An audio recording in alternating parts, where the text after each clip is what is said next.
My sister got pregnant by my fiancé, and my family decided to defend her because she was the miracle baby. So I got my revenge in the cruelest way possible. I didn't just leave, I became their landlord. Hello everyone. Thank you for being here with me today. Before I begin my story, grab a warm cup of tea and get comfortable. I'd love to know what time of day you're watching this video.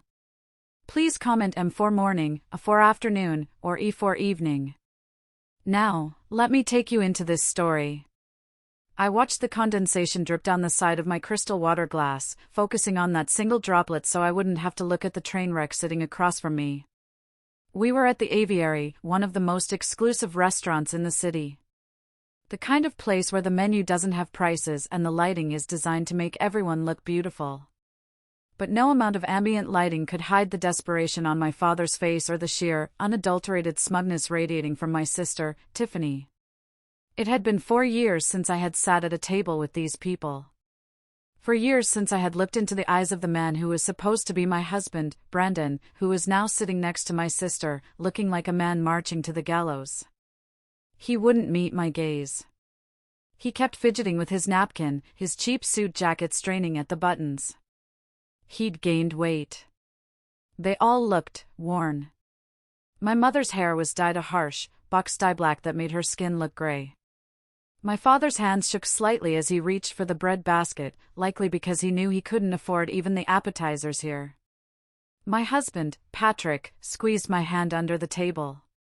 His grip was warm, solid, and grounding. A reminder that I wasn't that pathetic girl anymore. I was Meredith freaking Miller, the CFO of a major tech firm, and I was wearing a diamond on my finger that cost more than Brandon made in 3 years. So, my mother, Linda, started, her voice shrill in the quiet elegance of the room. You look expensive, Meredith. I look successful, Mom, I corrected gently, taking a sip of my wine. There's a difference. Tiffany snorted.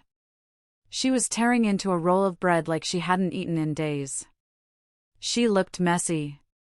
Her blouse was wrinkled, and there was a frantic energy about her. Success isn't everything, Meredith. Some of us have real lives. Real families. I saw Patrick stiffen beside me. We had agreed to come to this dinner because my father, Robert, had begged. He said my mother missed me. He said life was too short for grudges. He said they wanted to make amends.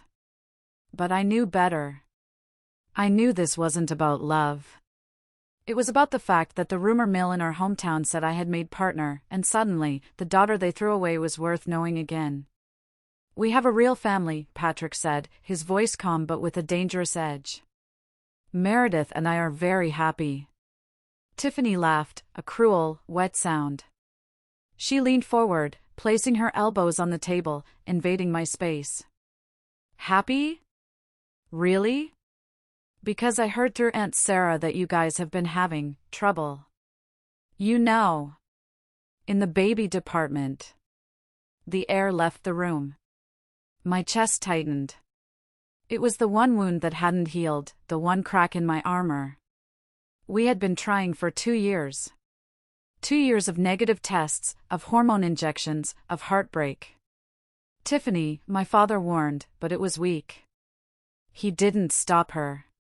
He never stopped her. I'm just saying, Tiffany continued, her eyes gleaming with malice. She placed a hand on her stomach. It was round. It must be hard. Wanting something you can't have? Especially when I just look at a man and get pregnant. This is number 3, by the way. Another boy. We're so blessed. She looked at Brandon, who flinched. Brandon just has such strong swimmers. But I guess you wouldn't know about that, would you, Meredith? Since he left you before you could find out. I felt the blood roar in my ears. I looked at my mother. She was looking down at her plate, avoiding my eyes. She wasn't going to defend me. She never defended me. She was letting Tiffany weaponize my infertility, just like she let her steal my fiancé 4 years ago. Tiffany wasn't done. She turned her gaze to Patrick, licking her lips in a way that was meant to be seductive but just looked grotesque. You know, Patrick, if you ever get tired of waiting for damaged goods, you know where to find me. I'm clearly very fertile. Maybe I could help you out. Surrogacy? Or the old-fashioned way? Patrick's grip on my hand was bone-crushing now. He was about to explode. But I squeezed back, signaling him to wait. This wasn't his fight. It was mine. Something inside me snapped. But it wasn't a hot, screaming snap. It was cold. It was ice. It was the calculated precision of a woman who manages multi-million-dollar portfolios for a living. I looked at Tiffany. I looked at the grease stain on her shirt. I looked at Brandon's sweating forehead. I looked at my parents, who were complicit in every second of my misery. You think that's funny, Tiffany? I asked, my voice barely above a whisper, but it carried across the table like a gunshot. I'm just making conversation, she smirked. Don't be so sensitive. God, you're still such a buzzkill. No, I said, standing up. The chair scraped against the floor, drawing the attention of the entire restaurant. I didn't care. I reached into my designer tote bag. I didn't pull out a tissue. I didn't pull out a wallet. I pulled out a thick, manila folder. I tossed it onto the center of the table. It landed with a heavy thud, knocking over the salt shaker. I didn't come here to eat, I said, looking down at them. I came here because I wanted to see if there was a single shred of humanity left in any of you. If maybe, just maybe, you were actually sorry. But you're not. You're just broke. My father's face went pale. Meredith, please. Sit down. I'm done sitting down, Dad. And I'm done being the victim. I pointed a manicured finger at the folder. Open it. If you are listening to this and you've ever had someone smirk at your pain, if you've ever wanted to wipe the smile off a bully's face, do me a favor. Hit that like button and comment the number 1 down below. Let me know you're with me, that you're ready to see justice served. Your support is the fuel that keeps me going. Comment 1 right now, because what happens next is going to be the most satisfying moment of my life. To understand why I threw that folder on the table, and why it was filled with legal documents that would ruin their lives, you have to understand the history. You have to understand that in the Miller household, there were 2 classes of citizens, the miracle and the help. I was the help. I was born when my parents were young and struggling. My childhood wasn't bad, but it was functional. I had clothes, I had food, but I didn't have attention. My parents were too busy working double shifts to pay the mortgage. I learned early on to be quiet, to be self-sufficient, to make my own peanut butter sandwiches and walk myself to school. I was the easy child. The one they didn't have to worry about. Then, when I was 11, everything changed. My mother, who had suffered 3 miscarriages after having me and had been told she would never carry another child, got pregnant at 42. It was treated like the second coming of Christ. From the moment the stick turned pink, Linda stopped being a person and became a vessel for the miracle. My father, Robert, treated her like glass. And when Tiffany was born, the world stopped turning. She was a colicky, demanding baby, but to them, her screams were symphonies. Because my parents were older now, and more financially stable, Tiffany got everything I never did. She didn't get hand-me-downs, she got boutique dresses. She didn't get a public school education, she got private tutors. But the worst part wasn't the stuff. It was the expectations. Meredith, watch your sister. Meredith, give that toy to Tiffany, she's crying. Meredith, you're the older sister, you need to understand. I became the built-in babysitter, the third parent, the scapegoat for every tantrum Tiffany threw. If Tiffany broke a vase, it was my fault for not watching her. If Tiffany failed a math test, it was my fault for not tutoring her enough. I remember my 16th birthday clearly.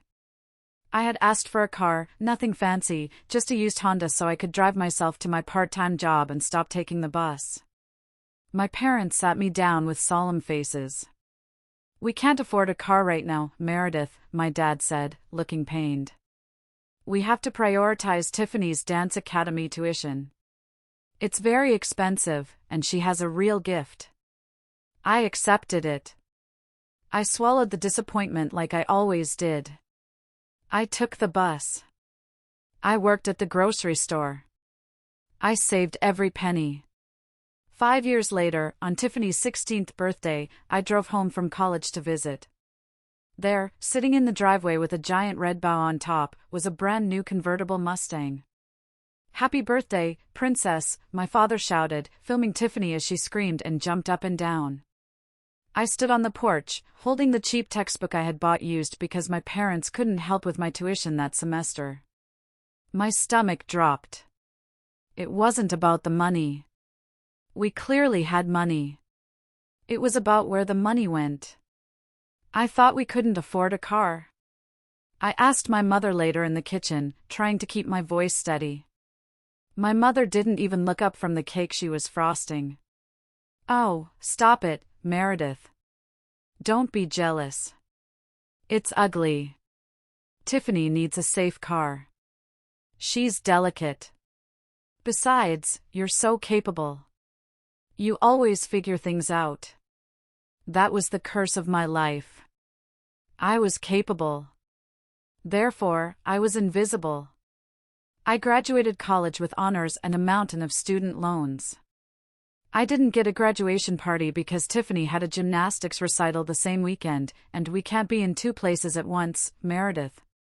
They chose the recital. I moved to the city, got a job as a junior accountant, and started climbing the ladder. I thought if I became successful enough, if I made enough money, they would finally look at me with the same awe they reserved for Tiffany. I was wrong.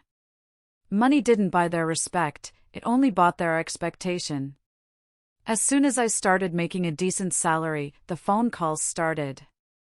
Not to ask how I was, but to ask for loans. "Tiffany needs braces. Tiffany crashed the Mustang, the insurance deductible is high. Tiffany needs money for a modeling portfolio." And I paid. I paid because I was desperate for them to love me. I paid because every time I wrote a check, my mother would say, "Oh, thank you, Meredith. You're such a good big sister." Those words were like a drug. I was addicted to being the good one, even as it drained my bank account dry. I didn't realize I was setting a precedent. I was teaching them that I was a resource, not a person.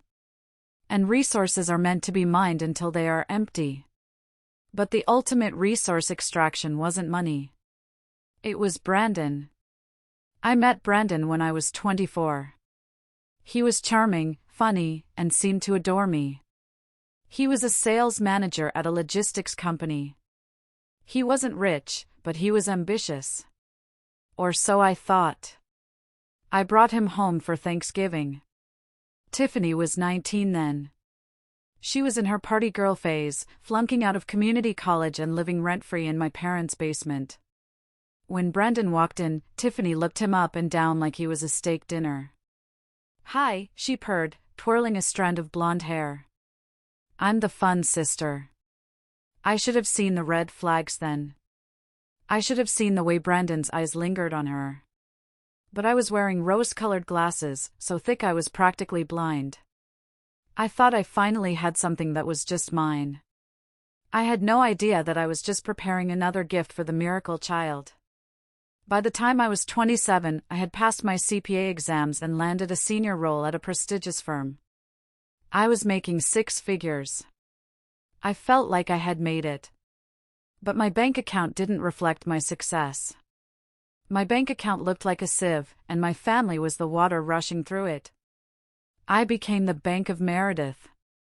It started small. My mom would call, voice trembling. "The furnace broke, Meredith. It's going to be freezing tonight." Tiffany has a cold. So, I paid for a new HVAC system. $6,000. Then it was Tiffany's emergencies. She got a DUI. She can't have a record, Meredith. It will ruin her future. My dad pleaded. So, I paid for the lawyer. $3,500. Then it was Tiffany's rent when she decided she wanted to move to the city to find herself. My parents couldn't afford the city rent, so they guilt-tripped me. She needs to be close to you, Meredith. You can watch over her. So, I co-signed the lease. And inevitably, when Tiffany forgot to pay rent for 3 months, I paid that too. $4,000. But the biggest leech attached to my wallet wasn't my sister. It was my fiancé, Brandon. We had been together for 3 years. We moved in together into a nice condo I bought, in my name, thank God, though he threw a fit about not being on the deed. It feels like you don't trust me, he had argued, giving me the silent treatment for days. It's just smart financial planning, I had insisted, standing my ground for once. Brandon was comfortable. He liked the lifestyle I provided. He liked the nice dinners, the vacations to Cabo, the designer watches I bought him for birthdays. But he never seemed to have his wallet when the check came. Babe, I left my card in my gym bag. Meredith, can you cover this? My commission check is late. It's all the same money eventually, right? Since we're getting married. I rationalized it. I made more money than him. It was fair for me to pay more, right? That's what partners do. Then Brandon lost his job. He said he was let go due to restructuring. I found out later he was fired for incompetence and time theft. But at the time, I was supportive. Don't worry, I told him, hugging him while he moped on my Italian leather sofa. I'll cover everything until you get back on your feet. That period lasted 8 months. 8 months of me working 60-hour weeks while Brandon sat at home playing video games and networking. I even used my professional connections to get him an interview at a client's distribution center. I stuck my neck out for him. You have to nail this, Brandon, I told him the night before the interview. My reputation is on the line. Relax, Mare. I got this, he said, barely looking up from his phone. He got the job. A warehouse manager position. It paid decent money, but more importantly, it got him out of the house. I thought things were looking up. We got engaged that Christmas. The ring was beautiful. I cried. I didn't know until months later that he had put it on my emergency credit card that I kept in the desk drawer. I literally paid for my own engagement ring. When I confronted him, he laughed it off. I wanted to surprise you, but I didn't have the liquidity right then. I was going to pay you back. Why do you have to ruin the romance with math? Ruin the romance with math. That was his favorite line. I started planning the wedding. I wanted it to be perfect. I wanted, for once in my life, to be the center of attention. I booked a stunning botanical garden estate. I hired the best florist. I bought a Vera Wang dress that made me feel like a queen. My parents were thrilled, but predictably, they couldn't contribute a dime. Things are tight with the house, Meredith, my dad said, avoiding eye contact. And we're helping Tiffany with her medical bills. What medical bills? I asked. Tiffany looked healthy as a horse. Oh, just women troubles, my mom waved it off. I didn't press. I paid for the venue. I paid for the catering. I paid for the band. $40,000 of my hard-earned savings. 3 weeks before the wedding, I was stressed but happy. The invitations were out. The RSVPs were coming in. Even Tiffany seemed to be behaving. She had agreed to be my maid of honor, which shocked me. She had been surprisingly helpful lately, always coming over to the condo to help Brandon with wedding errands while I was at work. "You're working so hard, sis," Tiffany would say, texting me from my own living room. "Don't worry, Brandon and I are handling the tasting menu selection today." I thought it was sweet.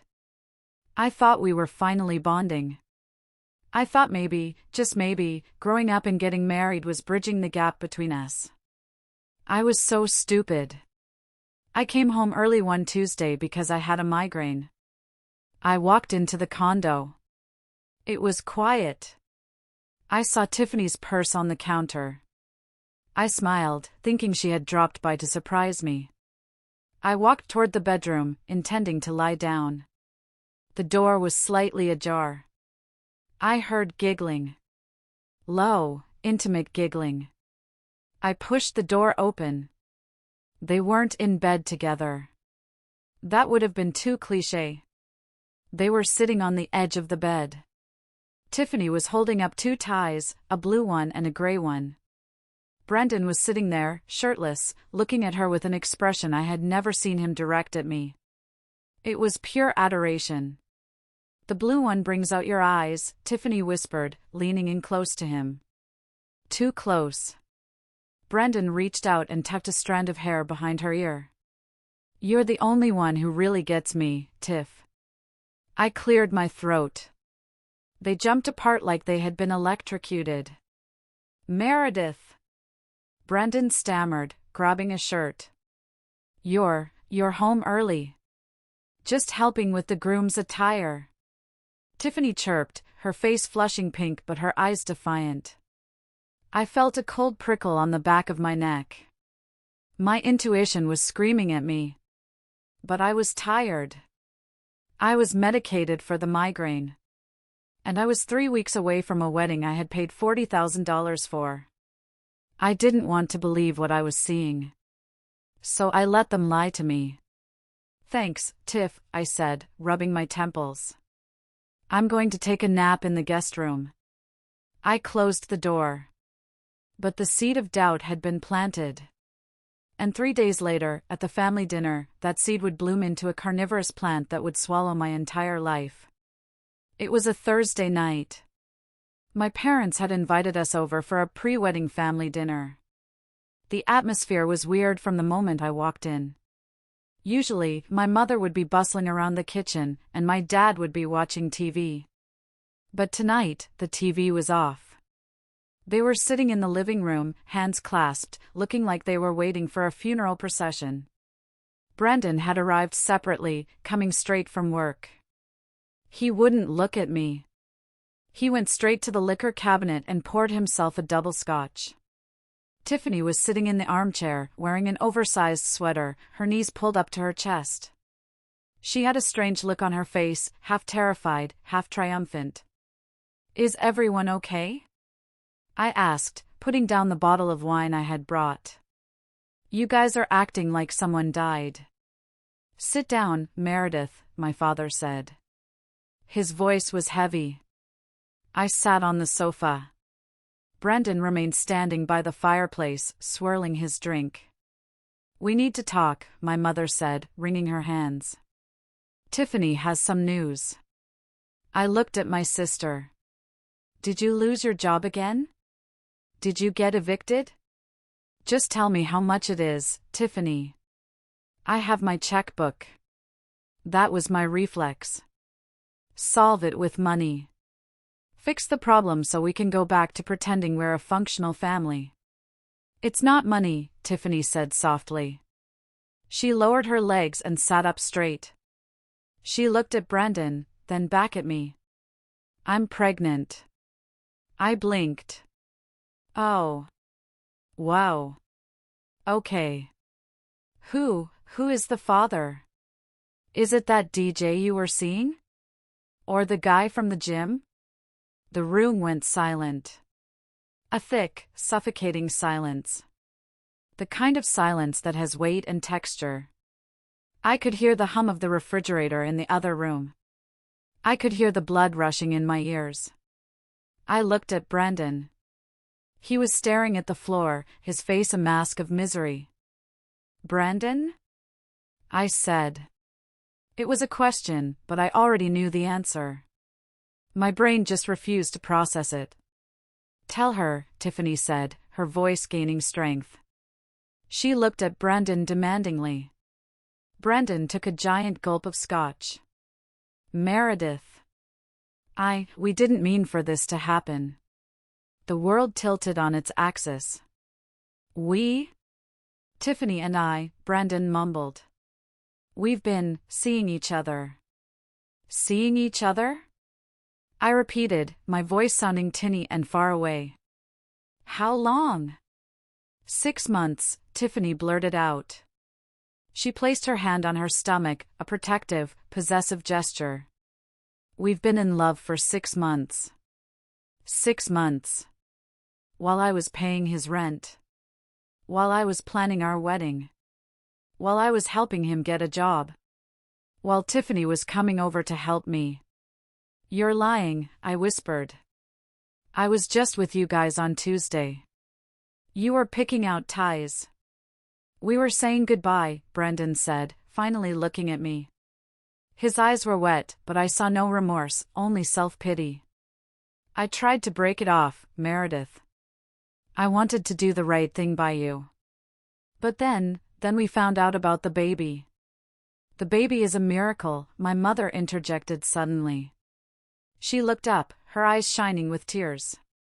After everything Tiffany has been through, a baby is a blessing. I stared at her. A blessing? Mom, she's pregnant with my fiancé's child. 3 weeks before my wedding. Are you insane?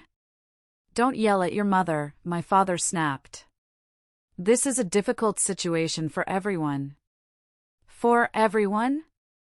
I stood up, shaking. I'm the one being betrayed here. My sister has been sleeping with my future husband in my own house.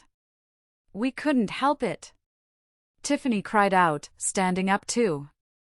We have a connection, Meredith. You wouldn't understand.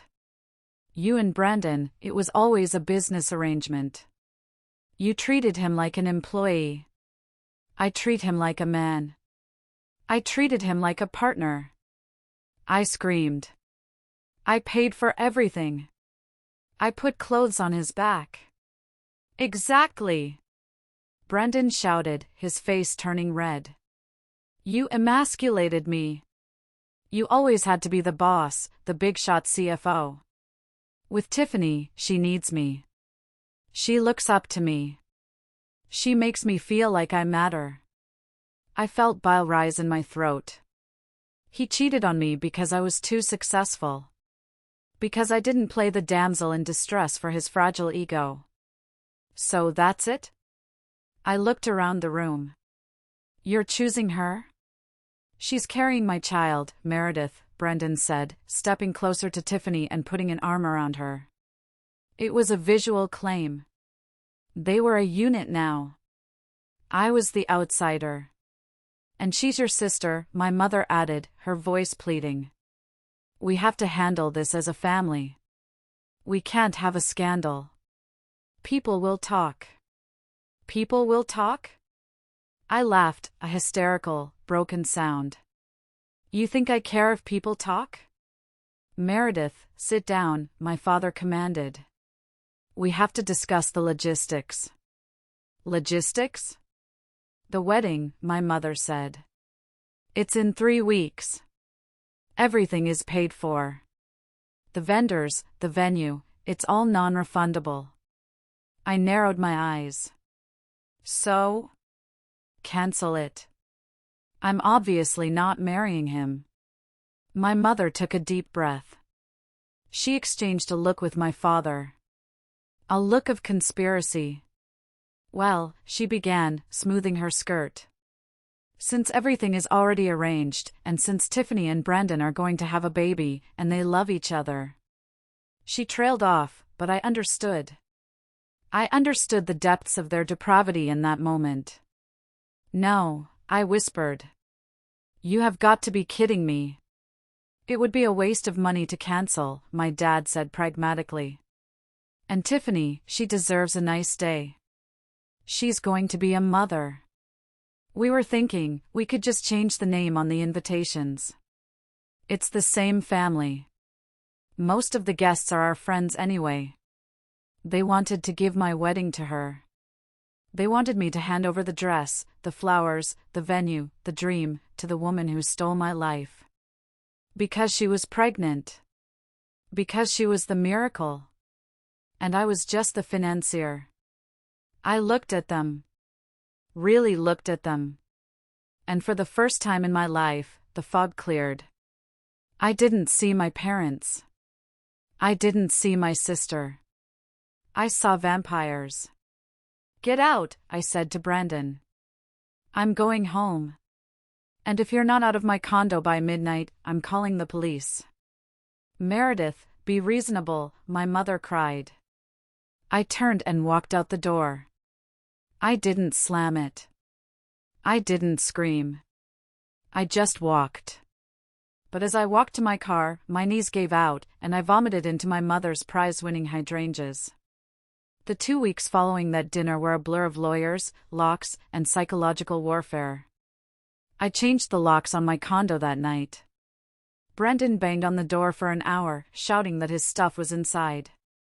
I packed his PlayStation, his clothes, and his collection of stupid hats into garbage bags and left them on the curb. It rained that night. I watched from the window as the water soaked into the cardboard boxes. I felt nothing. But the real battle wasn't with Brandon. It was with my parents. They didn't call to check on me. They didn't call to apologize. They called to negotiate for Tiffany. Meredith, please, my mother left a voicemail. Tiffany loves the venue. It's her dream location. You know we can't afford to book a new place on such short notice. Just sign the transfer papers. Be the bigger person. Be the bigger person. The mantra of my existence. It's code for, let us abuse you and don't complain. When I didn't respond, they showed up at my office. My father, standing in the lobby of my firm, looking like a disappointed patriarch. You're being petty, he told me when I came down to meet him. It's just a party, Meredith. You can get married anytime. You have your career. Tiffany, this is her one shot. She's 6 months pregnant. Do you want her to get married at the courthouse like a nobody? She is a nobody, Dad, I said coldly. And she's a thief. I paid $40,000 for that wedding. It's my money. I'd rather burn the venue to the ground than let her walk down my aisle.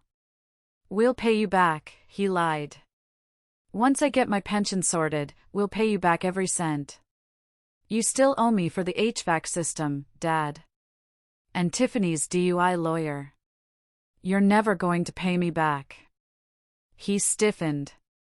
Is that all we are to you? Debts? We're your family. We defended you when you were difficult as a child. We raised you.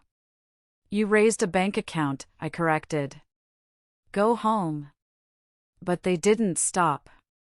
They knew my weakness. They knew I hated public scenes. So they went behind my back. I got a call from the wedding planner, Jessica. Hi, Meredith, she sounded confused. I just got off the phone with your mother. She said you authorized the name change on the contracts? Replacing Meredith with Tiffany? I just need your verbal confirmation since the credit card is in your name. My blood ran cold. They had impersonated me. Or at least, lied about my consent. I did not authorize that, I said, my voice shaking. Cancel everything, Jessica. The catering, the flowers, the DJ. Cancel it all. Meredith, wait, Jessica sighed. If you cancel now, within the 14-day window, you lose 100% of the deposits. You get nothing back. If you let them use it, maybe they can pay you? I held the phone. $40,000. It was a down payment on a house. It was a year's salary for some people. If I cancelled, the money was gone. Vaporized. But if I let them have it? If I let Tiffany wear a white dress, which she definitely didn't qualify for, in the garden I chose, eating the cake I tasted, dancing to the song I picked, with the man I loved? The thought made me physically ill. But then, I had a thought. A dark, twisted thought. Let them have it. Let them have the wedding. Let them play happy family. Let them start their marriage on a foundation of theft and lies. Because I knew Brandon. I knew he had no money. I knew my parents were broke. If they had this wedding, they would feel like royalty for one night. And then reality would hit. And when it did, I wouldn't be there to bail them out.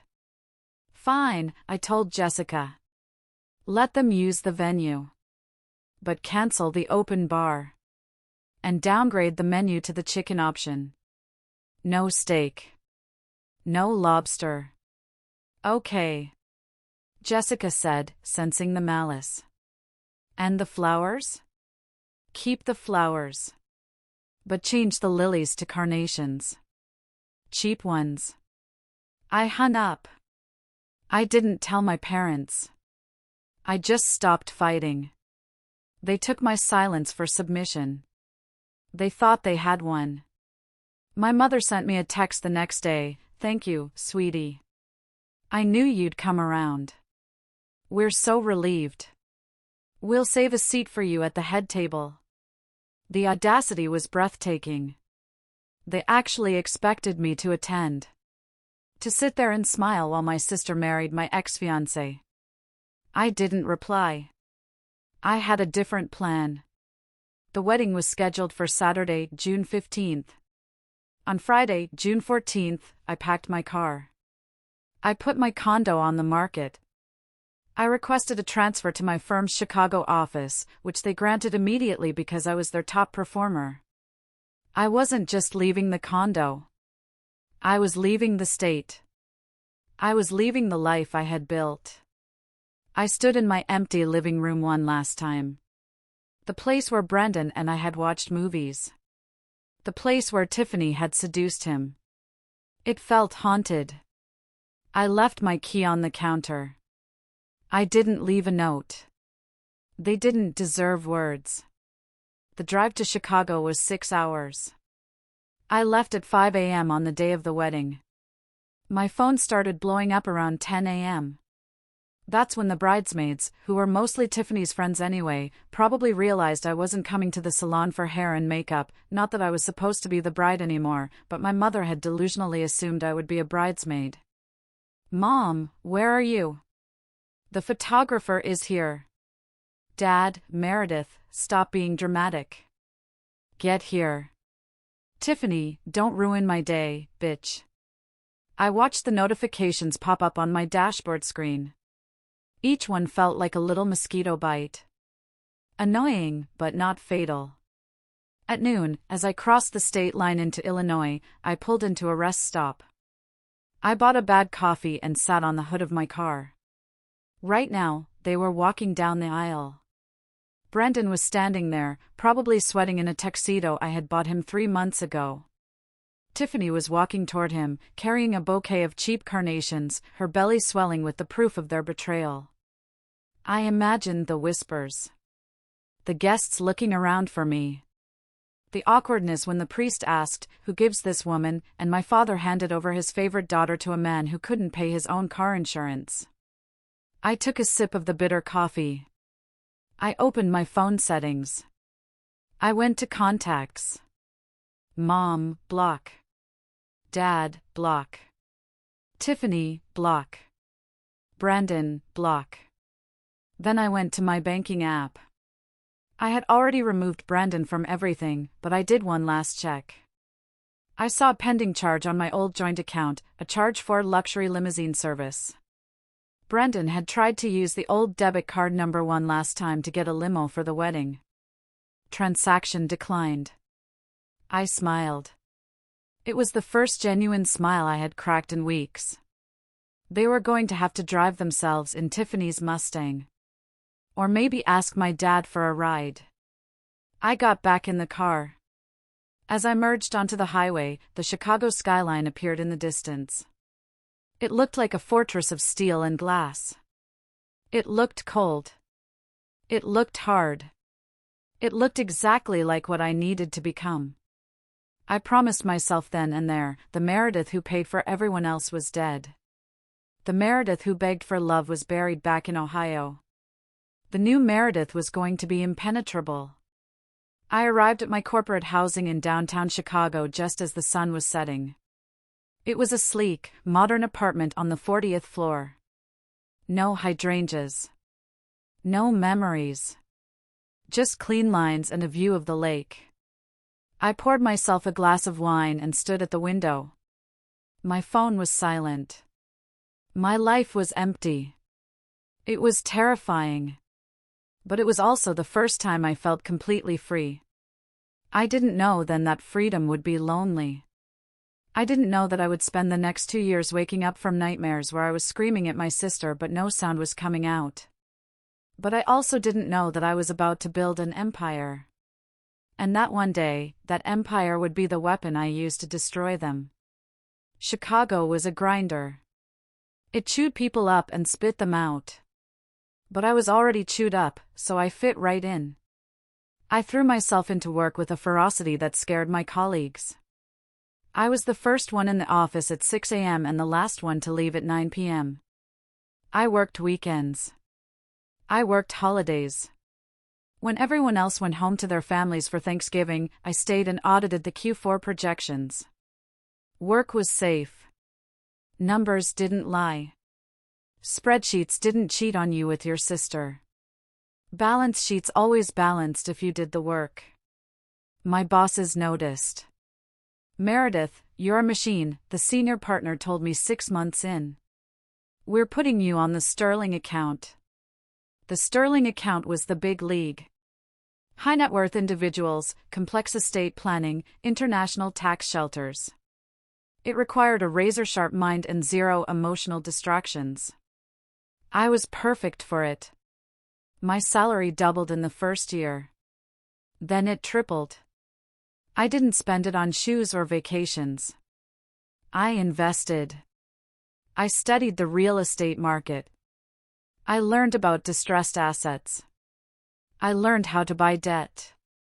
I learned that in America, debt is a commodity, and if you own someone's debt, you own them.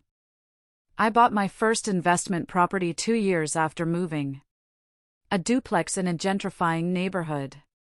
I renovated it myself on weekends, tearing out drywall and smashing tiles with a sledgehammer. It was therapeutic. Every swing of the hammer was a blow to Brandon's face. Every wall I tore down was a wall of my parents' house. I rented it out for a massive profit. Then I bought another. And another. By the time I was 30, I was the youngest CFO in my firm's history. I bought a penthouse overlooking Lake Michigan. It had floor-to-ceiling windows, marble countertops, and a security system that cost more than my parents' car. I was rich. Objectively, undeniably rich. But I was also a ghost. I didn't date. I didn't make friends. I had acquaintances, people I met at charity galas or board meetings. I wore tailored suits that acted as armor. I wore stilettos that clicked on the marble floors like weapons.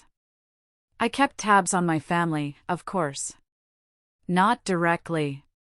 I hired a private investigator once a year just to run a background check.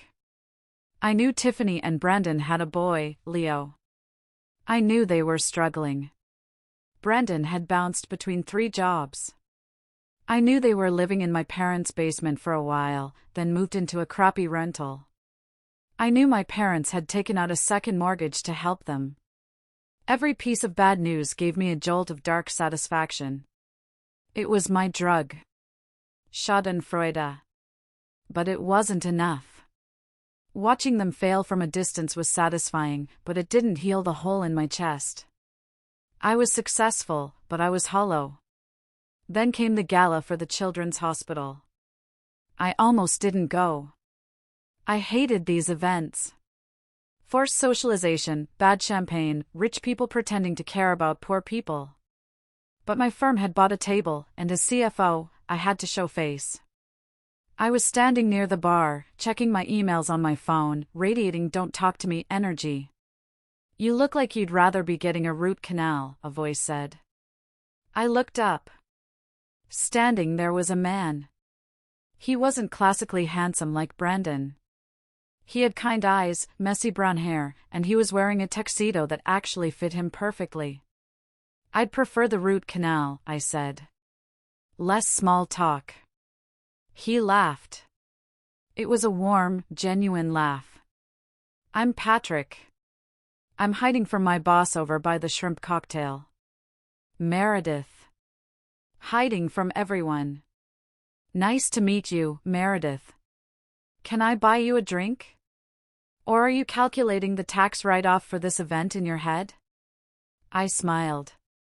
I actually smiled. Both. We talked for 3 hours.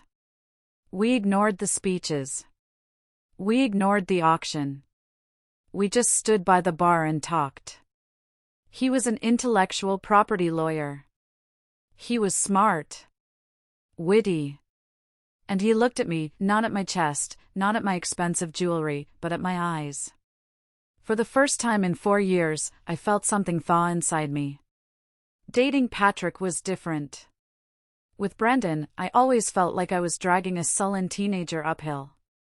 With Patrick, it was like walking beside an equal. He didn't need my money. He had his own. He didn't need my connections. He was a partner at a top law firm. He didn't need me to fix him. He was already whole. But he was patient. He saw the walls I had built, and instead of trying to smash them down, he just waited at the gate. 6 months into dating, he asked the question I had been dreading. "Mare," he said over dinner at my place, "I've met your colleagues. I've met your tailor. I've even met your doorman. But I've never heard you mention your family. Do they live far away?" I put my fork down. The silence stretched. I had 2 choices: lie, or open the infected wound. I looked at Patrick. I looked at his hands, strong, capable hands that had held mine during panic attacks, that had cooked me dinner when I worked late. "I don't have a family," I said. He tilted his head. "Are they passed away?" "No," I took a sip of wine. "They're alive. They live in Ohio. But they're dead to me." And then, I told him. I told him everything. The miracle baby dynamic. The financial abuse. The wedding. The betrayal. The way my mother asked me to pay for the party where my sister married my fiancé.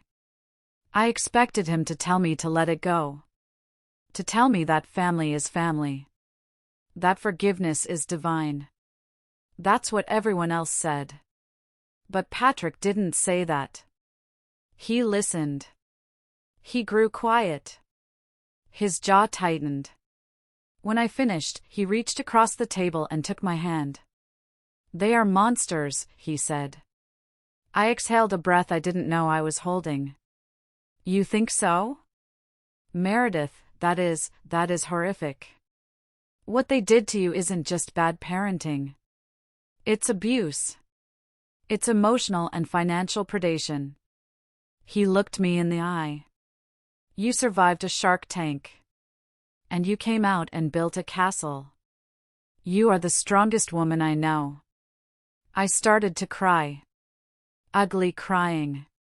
For years of held-back tears came pouring out over a plate of risotto. Patrick just held me. He proposed a year later.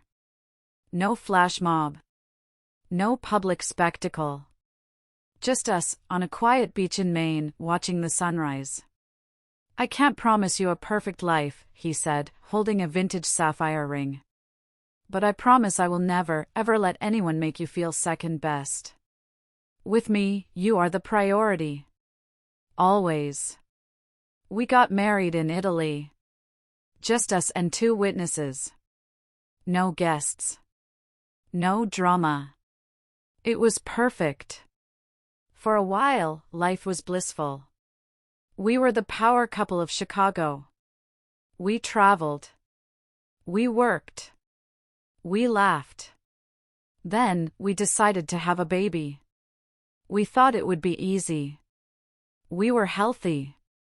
We were youngish. But month after month, the tests were negative. We went to specialists. We did tests. Unexplained infertility, the doctor said. Likely stress-related cortisol damage from prolonged trauma in your 20s. My past was reaching out to strangle my future.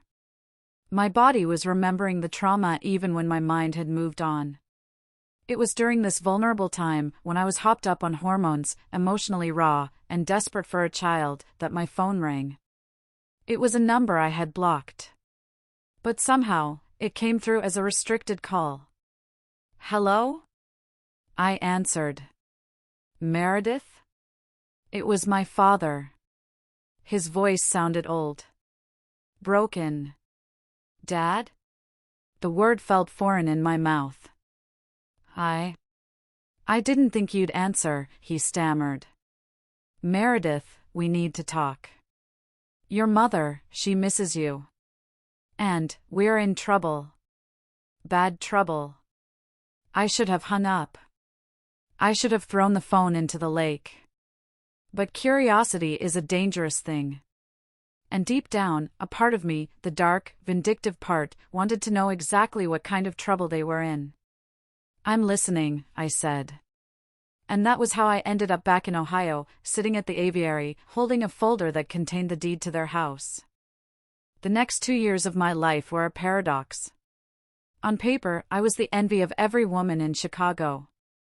I was the CFO of a company that had just gone public. I drove a Porsche Cayenne. My husband, Patrick, was named one of the top 40 lawyers under 40. We spent our anniversaries in Tuscany and our Christmases in Aspen. But behind the closed doors of our penthouse, there was a quiet, suffocating grief. Infertility is a thief. It doesn't just steal your future, it steals your present. It steals the intimacy from your marriage, turning lovemaking into a scheduled, clinical appointment. It steals your joy when you see a stranger with a stroller. It steals your dignity as you lie on an exam table, legs in stirrups, while a doctor discusses your follicle count like you're a piece of livestock. We tried everything. Clomid.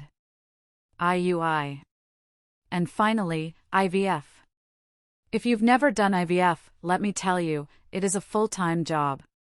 The bruising on my stomach from the injections looked like a map of my desperation. The mood swings from the hormones made me feel like I was losing my mind. I would go from weeping over a commercial to raging at a barista in the span of 5 minutes. Patrick was a saint. He mixed the medications. He gave me the shots when my hands were shaking too much to do it myself. He held my hair back when the side effects made me nauseous. We're a team, Mare, he would whisper at 2 a.m. when I couldn't sleep. We'll get through this. But the worst part wasn't the physical pain. It was the shame. I felt broken. I felt like my body, this machine that I had honed to be efficient, to work long hours, to run marathons, had fundamentally failed its primary biological function. And deep down, in the darkest corners of my mind, a voice whispered, "This is your punishment. This is karma for abandoning your family. You walked away from them, so now you don't get to have one of your own." It was irrational. It was toxic. But trauma doesn't care about logic. After our third failed round of IVF, I hit rock bottom. I remember sitting on the bathroom floor, holding yet another negative pregnancy test. The stark whiteness of that little window felt like a judgment. Patrick found me there. He didn't say anything. He just sat down next to me on the cold tile, in his expensive suit, and pulled me into his lap. "I'm sorry," I sobbed into his chest. "I'm so sorry I can't give you this." "Stop," he said firmly, lifting my chin. "You are enough. Meredith, do you hear me? You are enough. We want a child, yes. But I married you. Not a uterus. I married Meredith Miller. And if it's just us for the rest of our lives, traveling the world and drinking expensive wine, then that is a damn good life. I clung to him. He was right. I had to stop letting my worth be defined by what I could produce, whether it was money for my parents or a baby for my husband. We decided to take a break. No doctors. No calendars. No injections. Just us, reclaiming our lives. It was during this fragile piece that the phone rang. I was in my office, reviewing the quarterly audit. My personal cell buzzed. I didn't recognize the number, but the area code was 330. Ohio. My stomach dropped. I hadn't changed my number, a defiant move on my part, proving I wasn't hiding, but they had been blocked for years. This must be a new number. I let it go to voicemail. I stared at the blinking light on my phone for an hour. Finally, I picked it up and dialed into my voicemail.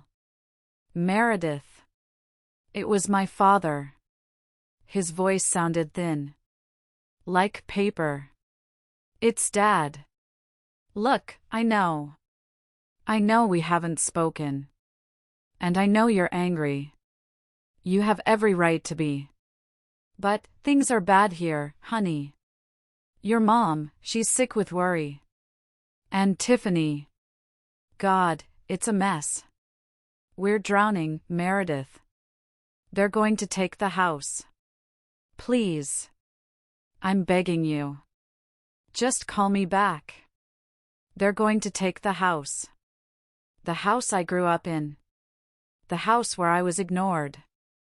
The house where I was the servant. My first instinct was to delete the message. Let it burn, I thought. Let them lose it all. But then, the CFO in me took over. The part of me that analyzed risk and opportunity. The part of me that managed distressed assets. Patrick, I said that night over dinner, playing the voicemail for him. He listened, his face impassive. He took a sip of his Cabernet. What do you want to do? I want to know if it's true, I said. I want to know if they're actually losing the house, or if this is just another scam to get me to pay for Tiffany's lifestyle. And if it is true? I looked at him, and a cold smile touched my lips. Then I see an investment opportunity. I didn't call my father back. Not yet. First, I called a private investigator. A guy named Russo whom my firm used for corporate background checks. He was expensive, discreet, and could find dirt on a saint. I need a full financial autopsy on Robert and Linda Miller, I told him. And Brandon and Tiffany Evans. Assets, liabilities, liens, credit scores, employment history. Everything. You got it, Ms. Miller. Give me 48 hours. 2 days later, a secure PDF landed in my inbox. I opened it with a cup of black coffee in hand. What I read was shocking, even for me. My parents weren't just struggling. They were financially insolvent. They had taken out a second mortgage on the house 3 years ago, presumably to fund Tiffany's wedding and initial expenses. Then, a year ago, they took out a high-interest home equity line of credit, HELIC. The house was appraised at $350,000. They owed $345,000. They had zero equity. And they were 4 months behind on payments. The bank had already issued a notice of default. Foreclosure was weeks away. But the real horror show was Brandon and Tiffany. Brandon had been fired from 3 jobs in 4 years. The report noted suspicion of inventory theft at his last warehouse gig, though no charges were filed, likely because the company didn't want the bad PR. He was currently working as a shift manager at a logistics center, making barely above minimum wage. Tiffany? She had never worked a day since the wedding. Not one. The report showed massive credit card debt in her name, Nordstrom, Sephora, luxury baby boutiques, all maxed out and in collections.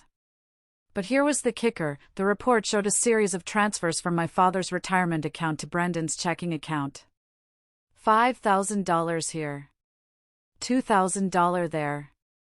My parents had drained their 401k to pay for Brendan and Tiffany's living expenses. They had incurred massive tax penalties for early withdrawal. They had literally set their future on fire to keep Tiffany warm. And now, the fire was burning the house down. I closed the laptop. I felt a strange mixture of validation and disgust. I wasn't dealing with a family anymore, I was dealing with a parasite and its host. The host was dying, and the parasite was looking for a new body to latch onto. Me. I called my father back. Meredith? He answered on the first ring, breathless. Oh, thank God. Thank God you called. I got your message, I said, my voice neutral. You said you're losing the house. It's a misunderstanding with the bank, he lied. We just need a bridge loan. Just to get caught up. Once Brandon gets his promotion. Dad, I cut him off. Stop lying. I know about the second mortgage. I know about the helic. I know Brandon isn't getting a promotion. Silence. Heavy, terrified silence. How do you know? It's my job to know things, I said. You want to talk? Fine. But we do it on my terms. Patrick and I are coming to Ohio next weekend. We'll meet for dinner. Neutral ground. The aviary. The aviary? Meredith, we can't afford that. I'm paying, I said. Bring Mom. Bring Tiffany and Brandon. I want everyone there. Okay, he sounded relieved, pathetic. Okay, honey. We'll be there. We can't wait to see you. I hung up. Patrick walked into my office. You're going back. I am. To save them? I turned my chair to look out at the Chicago skyline. No. To foreclose on them. We flew into Ohio on a Friday. We stayed at the Ritz-Carlton downtown, miles away from my parents' crumbling suburban home. I needed the distance. I needed the luxury as a shield. Before the dinner, I had a meeting with a local real estate attorney, an old law school buddy of Patrick's named Harrison. Here's the situation, I told Harrison, sliding Russo's report across the desk. My parents are defaulting on their mortgage. The bank is First Ohio Trust. I want to buy the note. Harrison whistled. You want to become your parents' lender? I want to own the debt, I corrected. I want the legal right to the property. Can you facilitate a purchase of the distress note from the bank? My firm does this with commercial properties all the time. I'll pay off the arrears and buy the principal debt at face value. The bank will be happy to get a non-performing loan off their books without the hassle of foreclosure proceedings. I can do it, Harrison nodded. I'll set up an LLC so your name doesn't appear on the paperwork immediately. Phoenix Holdings LLC? Perfect, I smiled. Phoenix Holdings. Because I rose from the ashes of that house. By the time I walked into the aviary that Saturday night, I wasn't just Meredith the daughter. I was Meredith, the CEO of Phoenix Holdings LLC, the owner of my parents' mortgage, and the woman who held their fate in her manicured hands. But they didn't know that. They just saw a rich daughter they thought they could manipulate one last time. I sat down at the table. I watched Tiffany smirk. I watched Brandon sweat. And I waited for the show to begin. We are back at the table. The folder is sitting there between the centerpiece and the bread basket. My father is staring at it like it's a bomb. Tiffany is looking at me with that smirk that I wanted to slap off her face. Open it, I repeated. My father reached out with a trembling hand and opened the manila folder. Inside wasn't a check, as he had clearly hoped. It was a copy of the notice of default from the bank and a printout of his drained 401k balance. His face turned gray. Meredith, where did you get this? Does it matter? I took a sip of water. I know everything, Dad. I know you haven't paid the mortgage in 4 months. I know you cashed out your retirement to pay off Tiffany's credit cards. I know you're 30 days away from the sheriff putting a padlock on the front door. We were doing it for the family, my mother cried out, dabbing her eyes with a napkin. Tiffany needed help. She has 2 children. And whose fault is that? I asked. Did I force her to sleep with Brandon? Did I force her to have a second child when they couldn't afford the first one? Hey! Brandon spoke up, trying to sound tough. We're doing the best we can. The economy is tough. The economy is fine, Brandon, Patrick interjected smoothly. Unemployment is at a record low. You just keep getting fired for stealing. Brandon's mouth snapped shut. He looked at Tiffany, panic in his eyes. He didn't know I knew about the theft. Tiffany slammed her hand on the table. Okay, fine. So we're broke. Is that what you wanted to hear, Meredith? You wanted to humiliate us? Congratulations. You win. Look at you, with your diamond ring and your designer bag. You have everything. I worked for everything, I corrected. Whatever, she rolled her eyes. But here's the thing, sis. You might have money, but you don't have a legacy. You're barren. The word hung in the air. Barren. It was a cruel, archaic word. But, Tiffany continued, her voice taking on a sickeningly sweet tone, I have a solution. A proposal. I raised an eyebrow. I'm listening. You pay off the house, Tiffany said, leaning forward. You pay off Mom and Dad's mortgage.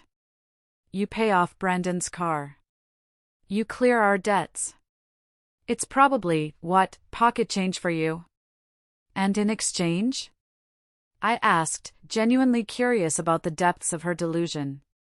In exchange, Tiffany smiled, patting her belly. I'll let you adopt this baby. The table went silent.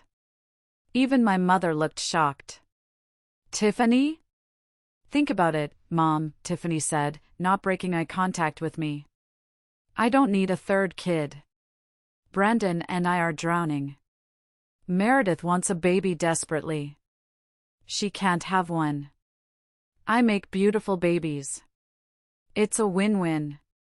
We get a fresh start financially, she gets her kid.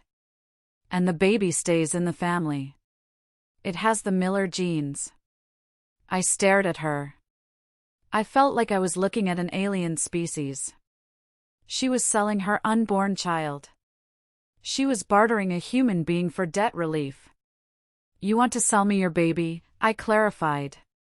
Adoption, she corrected. Open adoption. We'd still be in his life, obviously. We're the biological parents. But you'd raise him.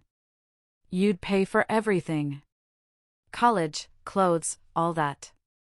And we'd be, like, the cool aunt and uncle. She looked at Patrick, fluttering her eyelashes. Think about it, Patrick. A healthy, baby boy. No doctors, no injections. Just a transaction. Patrick looked at me. I could see the vein in his temple throbbing. He was a lawyer. He dealt with criminals for a living. But this? This was a new level of depravity. Let me get this straight, I said, my voice eerily calm. You slept with my fiancé. You stole my wedding. You lived off my parents until you bled them dry. And now, you want me to buy your child to clean up your mess? It's a solution. Tiffany insisted. God, Why do you always have to make me the villain? I'm trying to help you. Help me? I laughed. Tiffany, you aren't helping me. You're trying to parasite off me again. You think because I can't carry a child, I'm desperate enough to take yours?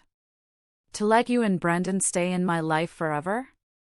To have you hovering over me, demanding money every time your son needs something? It's better than having no kids and dying alone with your money, she spat.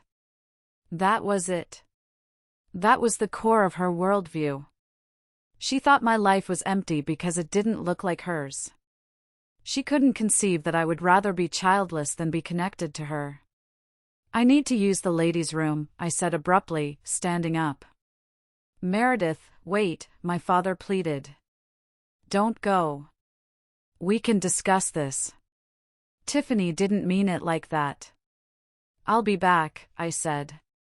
I just need a moment. I walked toward the restrooms.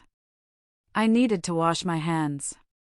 I felt dirty just sitting near them. But as I washed my hands in the marble sink, looking at my reflection, I realized something. Tiffany wasn't just delusional. She was dangerous.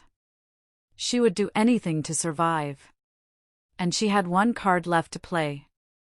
I dried my hands and waited. I knew she would follow me. Or worse, she would go after Patrick while I was gone. I checked my phone. I had a text from Patrick. Patrick, she just asked where the bathroom was. She's coming your way.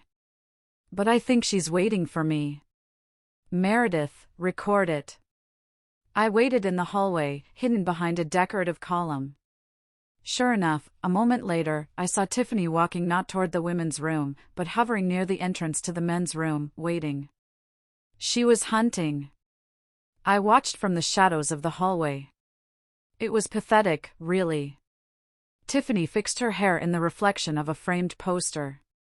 She pulled her blouse down lower, exposing more cleavage. She checked her teeth. A minute later, Patrick walked out of the men's room. He saw her and stopped. He didn't look surprised, he looked bored. Patrick, Tiffany purred, stepping into his path. She placed a hand on his chest. I wanted to apologize. Meredith is so intense. She gets that from Dad. I'm more like, well, I'm more fun. I pulled up my phone and started recording video from my hiding spot. The angle was perfect. Excuse me, Patrick said, trying to step around her. I need to get back to my wife. Wait, she moved to block him again, pressing her body against his. I was serious back there. About helping you guys. You know, Brendan is useless. He's not a real man like you. You're successful. You're powerful. I like that. She walked her fingers up his lapel. Meredith can't give you what you need, Patrick. A man like you needs a legacy. He needs a woman who works properly. If you catch my drift. Are you hitting on me? Patrick asked, his voice loud enough for the passing waiter to hear. While you are pregnant with your husband's child? While my wife is down the hall? I'm just saying, she lowered her voice to a husky whisper. Surrogacy is expensive and impersonal. But if we connected, maybe the old-fashioned way, nobody would have to know. We could just say it's Brandon's, but you'd know. You'd have a son that's truly yours. And I could make sure you enjoy the process. She leaned in to kiss him. This was the moment. This was the moment she proved she had no bottom. No soul. Patrick caught her wrists and pushed her back. Not gently. He shoved her away with a look of pure revulsion. Don't you dare touch me, he snarled. You are disgusting. Do you understand that? You aren't fun. You aren't delicate. You are a predator. Tiffany looked shocked. I didn't. You think because Meredith can't carry a child, she's less of a woman? Patrick towered over her. Meredith is twice the woman you will ever be. She has integrity. She has class. She has a heart. You're just a vessel for bad decisions. You're hurting my wrists. Tiffany whined, playing the victim immediately. I'm saving you from yourself. Patrick let her go, wiping his hands on his jacket as if she were contagious. And for the record, if Meredith and I never have children, I will still be the happiest man alive because I get to wake up next to her. Now get out of my way before I forget I'm a gentleman. Tiffany scrambled back, her face red with humiliation. I stepped out from behind the column. Bravo, I said, slow clapping. Tiffany spun around. Meredith. He touched me. He tried to grab me. I held up my phone. I have it all on video, Tiff. 4K resolution. The audio is crisp, too. A man like you needs a woman who works properly. Was that the line? Her face went pale white. You were watching? I'm always watching, I said, stepping closer to her. That's the difference between us. You think you're clever because you can manipulate people with tears and sex. I'm clever because I prepare. Please, she whispered, looking at the phone. Please don't show Brandon. He'll kill me. He's been jealous lately. Brandon? I laughed. I don't care about Brandon. I care about the fact that you just tried to prostitute yourself to my husband to clear your debts. You are done, Tiffany. You are finished. Meredith, please. Think of the baby. I am thinking of the baby, I said coldly. That's why I'm going to make sure he knows exactly who his mother is when he grows up. I turned to Patrick. He put his arm around my waist, pulling me close. Ready to finish this? He asked. Oh yes, I said. Let's go buy a house. We walked back to the table. My parents were sitting there in silence, looking terrified. Brandon was checking his phone, oblivious to the fact that his wife just tried to seduce his brother-in-law-to-be, in a twisted way. I sat down. I didn't throw the folder this time. I opened it calmly. I took out a pen. Okay, I said. Here is the deal. Did you discuss the adoption? My mother asked hopefully, looking between me and Tiffany. Tiffany slid into her seat, head down, refusing to look at anyone. She looked sick. We discussed the nature of transactions, I said. And we decided that we aren't interested in buying a baby. However, we are interested in real estate. Real estate? My father asked, confused. I know you're in foreclosure, Dad, I said, laying the paperwork out. I know First Ohio Trust holds the note. Or, they did. Did? As of yesterday morning, First Ohio Trust sold a portfolio of distressed assets to a private equity firm called Phoenix Holdings LLC. I looked him in the eye. I am Phoenix Holdings. My father blinked, processing the information. You bought our mortgage? I bought your debt, I corrected. I own the note. I own the arrears. Which means, effectively, I am your bank now. You don't owe First Ohio Trust anymore. You owe me. A look of relief washed over my mother's face. She actually smiled. Oh, Meredith. Oh, thank God. I knew you would save us. Robert, look. She paid it off. She reached across the table to grab my hand. I pulled it away. Mom, stop, I said sharply. I didn't pay it off. I bought the debt. That means the debt still exists. It's just owed to me. But your family, she stammered. You wouldn't make us pay, right? I mean, we're your parents. And I'm your retirement plan, apparently, I said. But here's the reality. You haven't paid in 4 months. You have 0 equity. In the real world, that means foreclosure. You're going to foreclose on us? Brendan spoke up, looking outraged. You can't do that. We live there. My kids live there. You live there rent-free, Brandon, I snapped. While stealing from your employer. Brandon froze. What? I have the PI report, I tapped the folder. Inventory shrinkage at the logistics center. Specifically, high-end electronics. They've been tracking it for months. They know it's you. They just haven't pulled the trigger because they needed concrete proof of where the goods were going. I pulled out a photo the PI had taken. It showed Brendan handing a box to a guy in a pawn shop parking lot. This is proof, I said. Brendan looked like he was going to vomit. You went to the cops? Not yet, I said. But I did send a copy of this file to the CEO of your company this morning. I imagine you'll be getting a call on Monday. Or maybe a visit from the police. Meredith! Tiffany shrieked. How could you? He's the father of my children. He'll go to jail.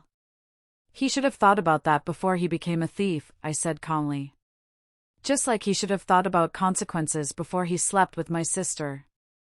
And as for the house, I turned back to my parents. I am not kicking you out today. I am not a monster. But I am a businesswoman. And this is a business meeting. I slid a document across the table. It was a deed in lieu of foreclosure. This is the deal, I said. You sign the deed over to me voluntarily. Phoenix Holdings takes title to the house. In exchange, I forgive the remaining debt. You walk away with 0 debt, but 0 house. Your credit is saved from a foreclosure judgment, which would ruin you for 7 years. You want our home? My father whispered, tears in his eyes. It's not your home, Dad. It's the bank's home. And now it's mine. You have lived above your means for a decade to fund Tiffany's lifestyle. That ends today. Where will we go? My mother sobbed. That's up to you, I said. I am giving you 30 days to vacate. After that, I'm sending the eviction crew. And Brandon? I'd suggest you use that time to find a good criminal defense lawyer, though I doubt you can afford one. You are evil, Tiffany hissed. You are pure evil. You're doing this just to hurt us. I'm doing this, I said, standing up, because for 30 years, you taught me that money is the only language you speak. You used me for money. You betrayed me for security. So now, I'm using my money to take back my security. I looked at my father. He looked broken. A small part of me, the little girl who wanted him to be proud of her, wanted to relent. Wanted to say, it's okay, I'll fix it. But then I looked at Patrick. I remembered him holding me on the bathroom floor while I cried over a negative pregnancy test. I remembered Tiffany trying to seduce him 10 minutes ago. I hardened my heart. Sign the papers by Monday, I said. Or I proceed with the sheriff's sale. And if I do that, I'll make sure to sue you for the deficiency judgment, which will garnish your Social Security checks until the day you die. It was a bluff. I wouldn't garnish their Social Security, but they didn't know that. Fear was the only tool I had left. Let's go, Patrick, I said. We walked out of the restaurant. I left them sitting there with the ruins of their lives spread out on the white tablecloth. The air outside was cold, but it felt clean. Are you okay? Patrick asked, wrapping his coat around me. No, I admitted. But I will be. I thought it was over. I thought I had one. But I underestimated how messy a cornered animal gets. Monday morning came like a wrecking ball. I was back in Chicago, monitoring the situation remotely. I had alerted Brandon's company on Friday, as promised. I didn't lie. I had sent the email. At 10 a.m., my phone buzzed. It was a text from Aunt Sarah, the one relative who still talked to me and served as my spy. Sarah, police are at your parents' house. They just took Brandon out in handcuffs. Tiffany is screaming in the front yard. It's a scene, Meredith. The whole neighborhood is watching. I closed my eyes. I felt a wave of nausea.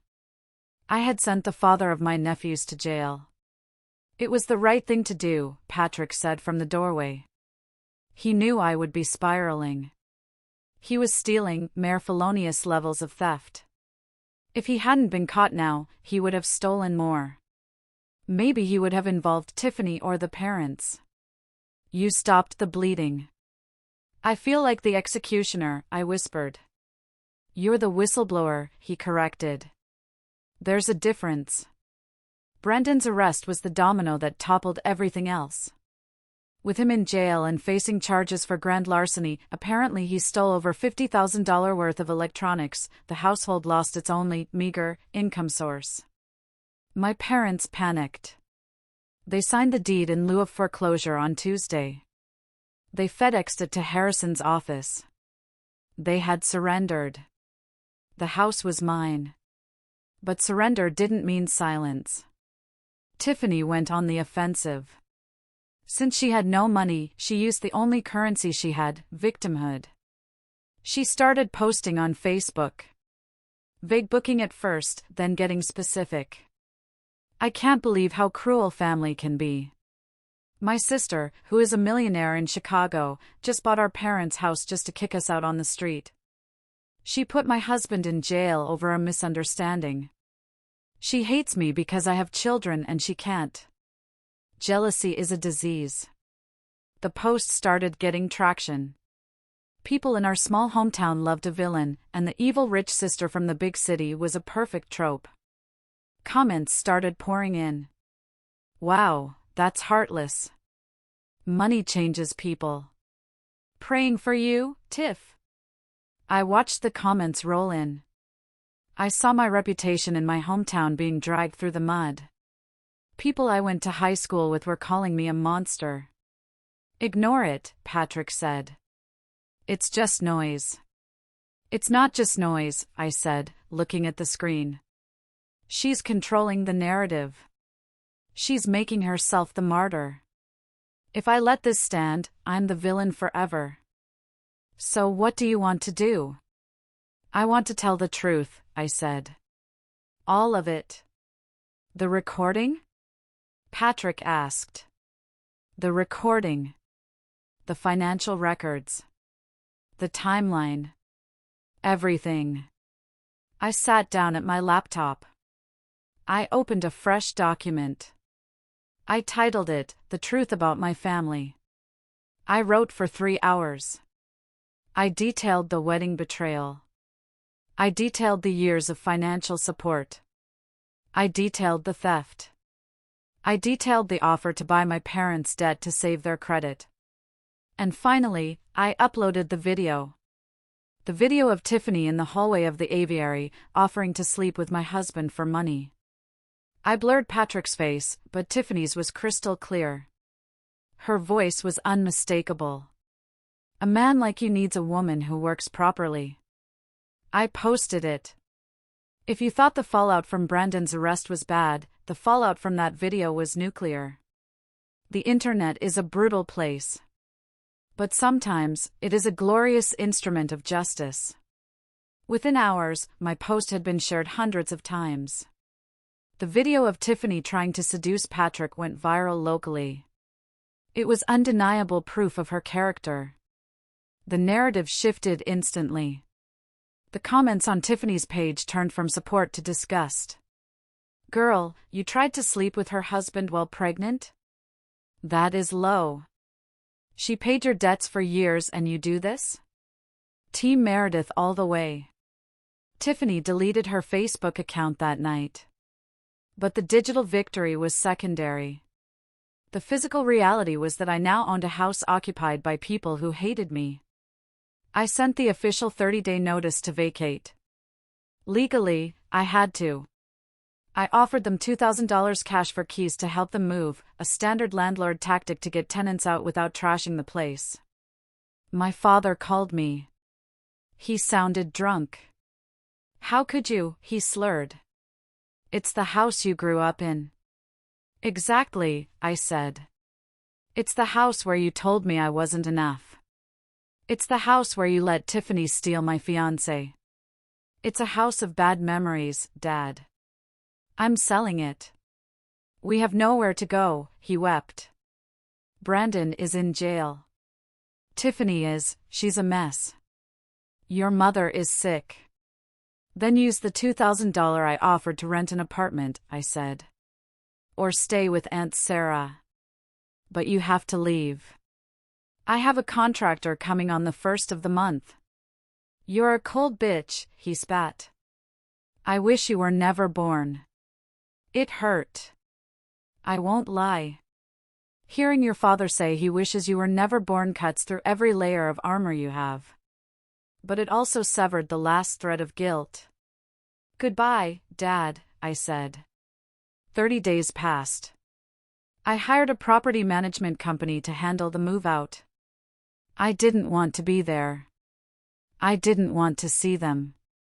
The property manager, a tough woman named Karen, called me on move-out day. "Ms. Miller," she said. "They're gone. But, you should see the place." "Is it bad?" "They took the copper piping from the basement," she said. "They punched holes in the drywall. And, someone smeared something on the walls in the master bedroom. It looks like, well, it smells like feces."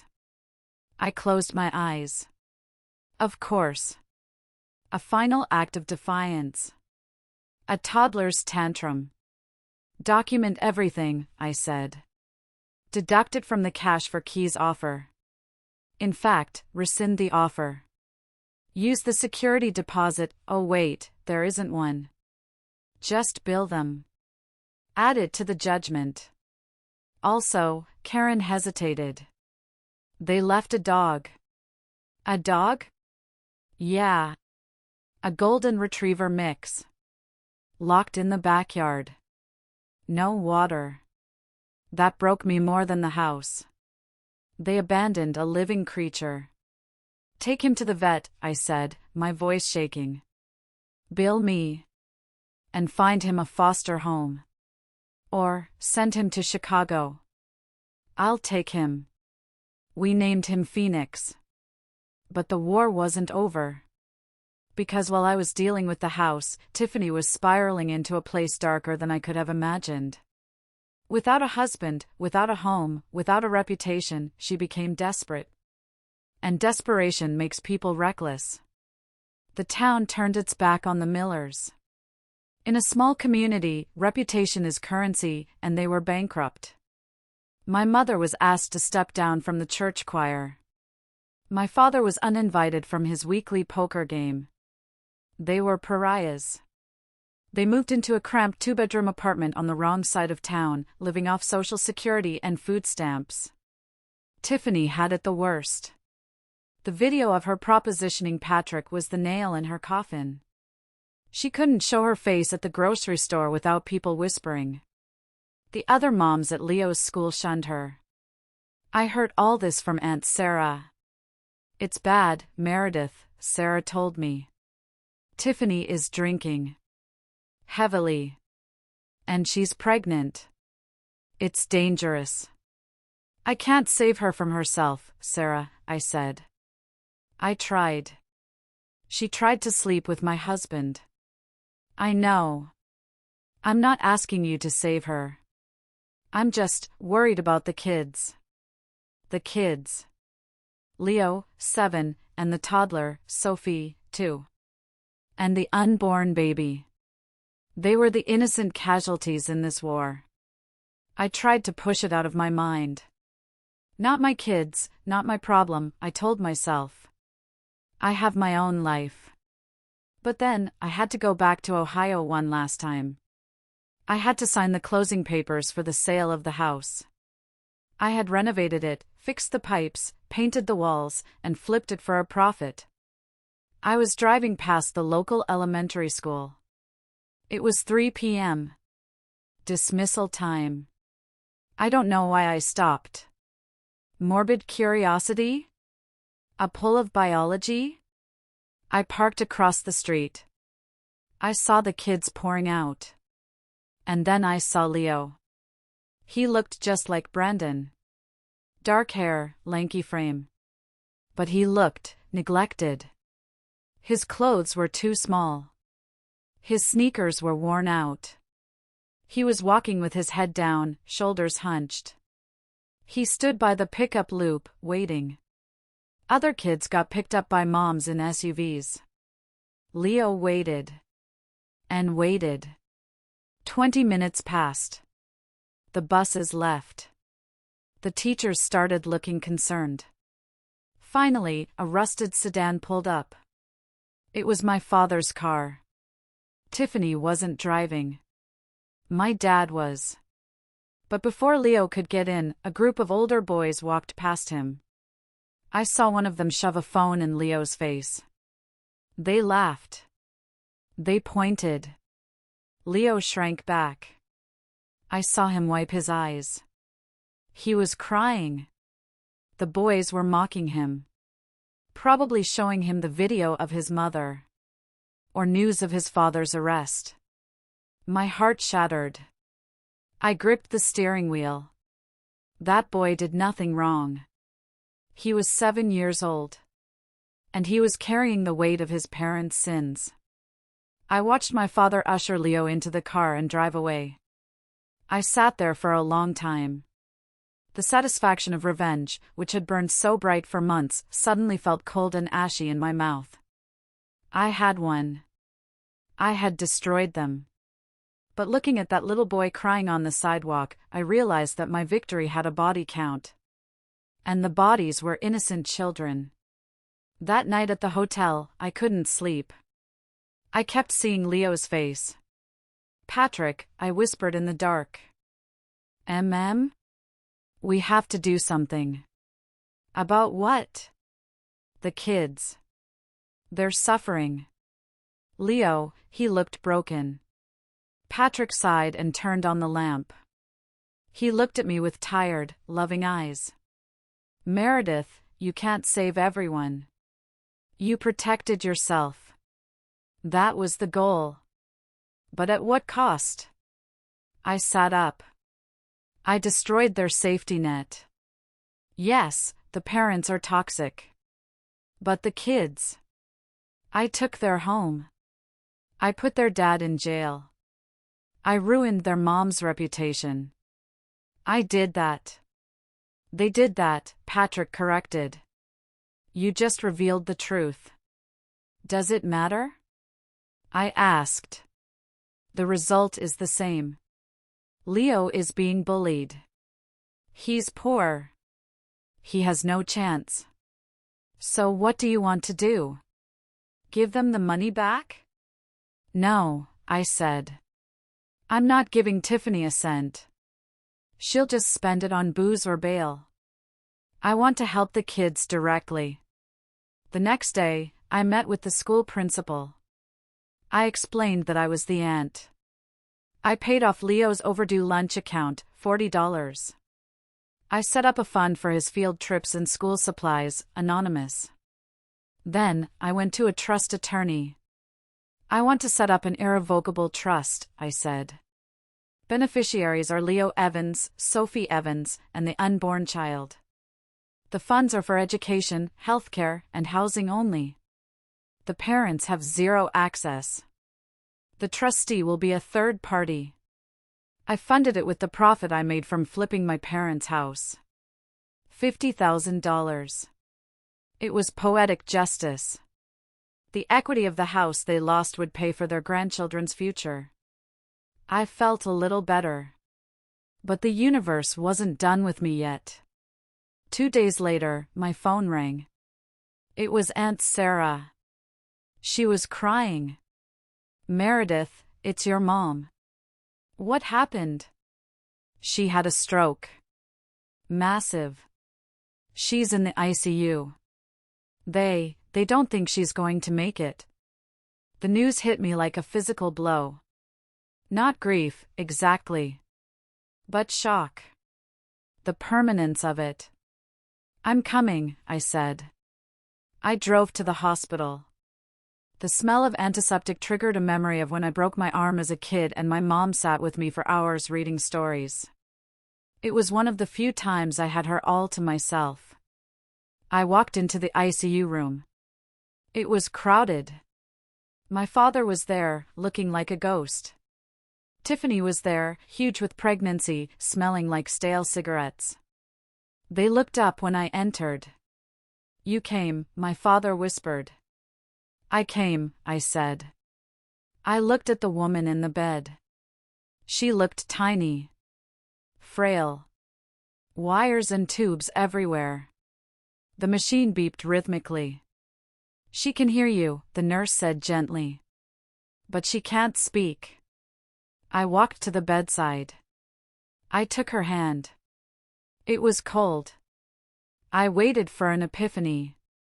I waited for her to squeeze my hand, to look at me with apology in her eyes, to signal that she loved me.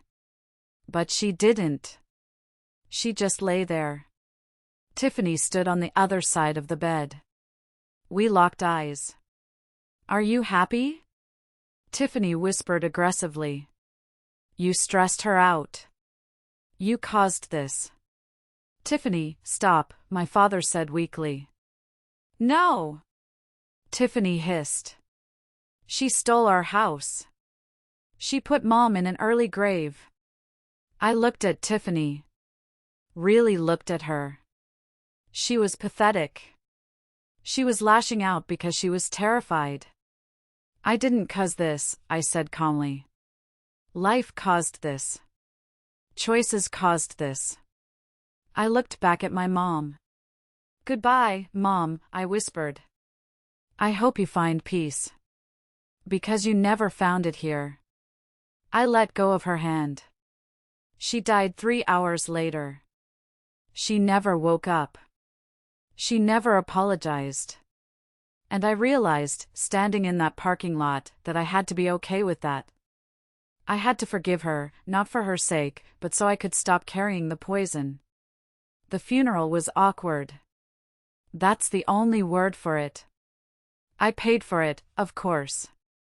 My father had $40 in his checking account. I paid for the casket, the plot, the service. It was my final check to the Bank of Meredith. At the graveside, after the guests had left, it was just me, Patrick, my dad, and Tiffany. Tiffany was sitting on a folding chair, looking exhausted. She hadn't yelled at me today. She just looked defeated. I walked over to her. We need to talk, I said.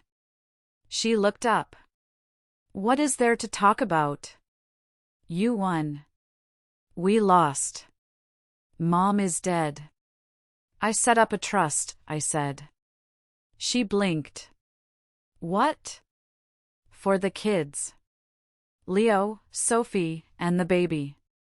There is $50,000 in an account. It pays for their school, their clothes, their doctors. Tiffany's eyes widened. Can I access it for rent? No, I said. You can't touch a dime. It goes directly to the vendors. But it means you don't have to worry about school supplies or medical bills. She looked down at her hands. Why? After everything I did? Because they are innocent, I said.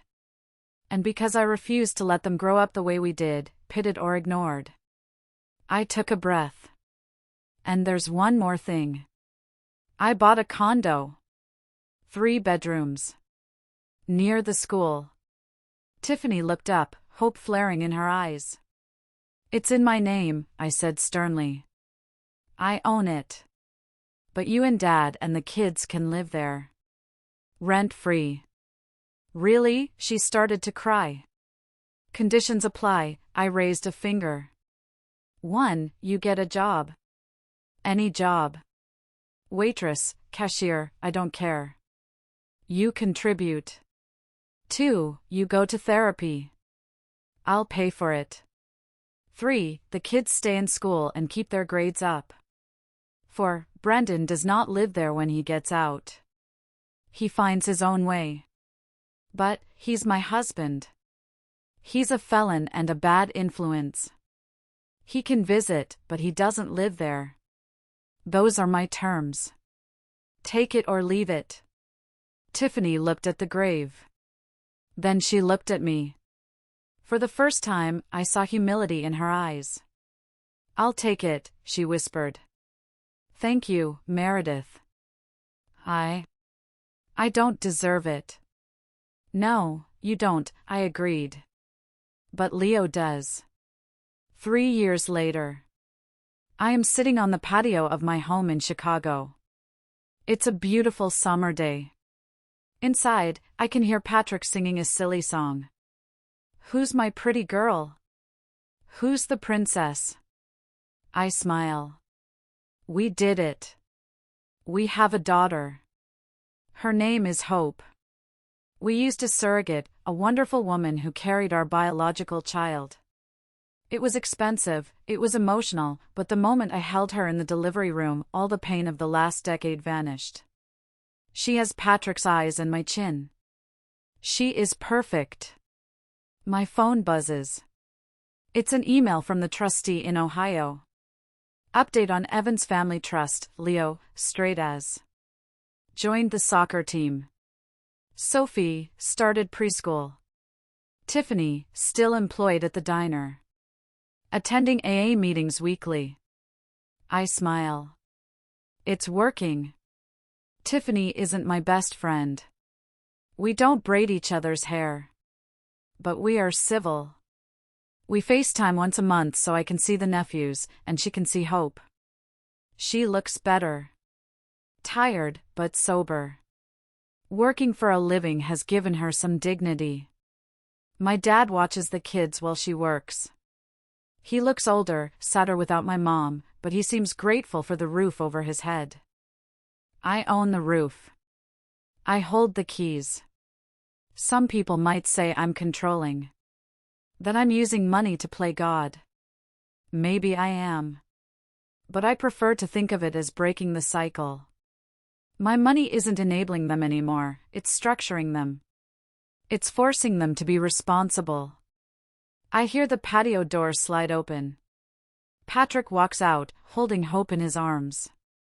She's giggling. Hey, Mama, Patrick says, kissing my cheek. What are you thinking about? I look at my daughter. I look at the man who stood by me when I was broken. I look at the life I built from the ashes of betrayal. I'm thinking, I say, taking Hope into my arms, that living well really is the best revenge. If you liked this story, if you believe that justice is best served cold but with a side of mercy, please hit that like button. Subscribe to the channel. And tell me in the comments, would you have given them the house? Or would you have let them hit rock bottom? I'm Meredith, and this was my story. Thanks for listening. Meredith's journey reminds us that true strength isn't measured by how much we endure, but by how we choose to respond when pushed to our limits. Her story isn't simply about revenge, it's about reclaiming power and establishing boundaries after years of exploitation. While family bonds are sacred to many, they should never become chains that bind us to toxic relationships. Sometimes, the most courageous act of self-love is walking away and building something new from the ashes of betrayal. What makes Meredith's tale so compelling is her evolution from victim to architect of her own destiny. She didn't just survive, she thrived, creating success on her own terms while eventually finding balance between justice and compassion. Her decision to help her nieces and nephews while maintaining firm boundaries demonstrates that healing doesn't require forgiveness without accountability. It shows us that we can protect ourselves while still extending kindness to innocent parties caught in the crossfire. In our own lives, we may face betrayals that shake our foundations, but like Meredith, we always retain the power to rewrite our stories. The path forward might not be perfect or painless, but it can lead to unexpected joy and fulfillment if we remain true to ourselves. Have you ever had to make difficult choices to protect your well-being? Comment good if this reflection resonated with you and reminded you of your own strength in challenging times.